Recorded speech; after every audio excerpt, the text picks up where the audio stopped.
Alright, what's happening, everybody? It's your boy Akeen, and welcome to the Pro Football Exclusive College Football Blog. Continuing my BCS summaries of all the major BCS conferences in college football. For this blog, need to talk about the Pac-12 conference. Obviously, as many predicted, the Pac-12 North dominated this conference throughout the entire season, with Stanford and Oregon leading the way. Oregon won the inarguable Pac-12 championship over UCLA, 49-31. Now, the best team of the Pac-12 South is USC, but they were ineligible to play in that Pac-12 championship as well as this year's bowl games because of past NCAA violations that they committed and that made them ineligible this season. So UCLA got that nod to make it to that Pac-12 championship, in which they were dominated throughout the entire game. Now it's time for me to give you my awards and honors to all the teams and players of the Pac-12 conference. Starting with my offensive player of the year, I'm going to go with Andrew Luck of Stanford. 35 touchdowns this season. He was this year's Maxwell Award winner, given to the nation's best player, and I think he had a great season. He's definitely the #1 NFL prospect coming into next season's NFL draft. I believe that he got the nod over both Matt Barkley and LaMichael James. I strongly believe LaMichael James would have won this award if he had not missed 2 of the games earlier in the second half of the season. But Matt Barkley, just like Andrew Luck, are 2 high prospects in the NFL draft. Right? Matt Barkley had a great season, throwing for over 30 touchdown passes this year.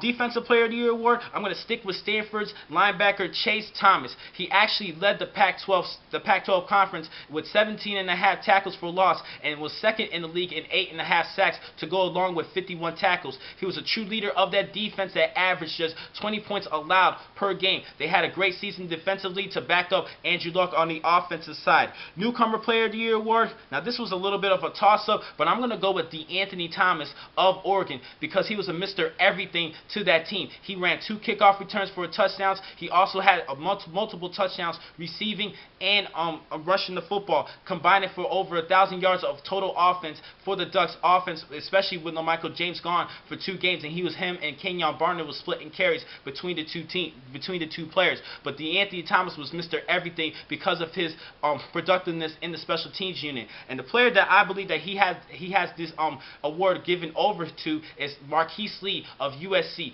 USC's Lee had a great season as a true freshman, 1,100 yards receiving this season with 11 touchdowns. He had a great year opposite of Robert Woods, but I had to give the nod to Anthony Thomas because he did everything, including special teams. So I have to go with Thomas with this Newcomer Year award.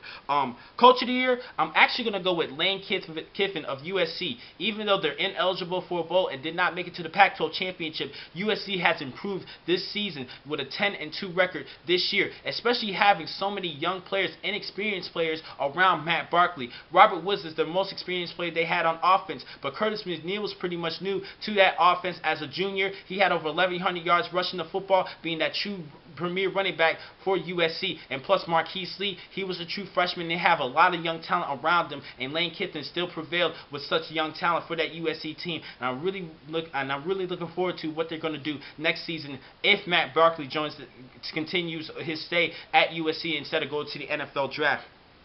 The surprise of the Pac-12 conference, I do not really have a surprise team of the Pac-12, but the biggest surprise this season in this conference was the coaches being fired, especially in the Pac-12 North-South division. UCLA and Arizona State head coach Dennis Erickson and UCLA's Rick Neuheisel was just recently removed this season. Neuheisel was still eligible to coach for that Pac-12 championship, but now he is gone, as well as Washington State's head coach.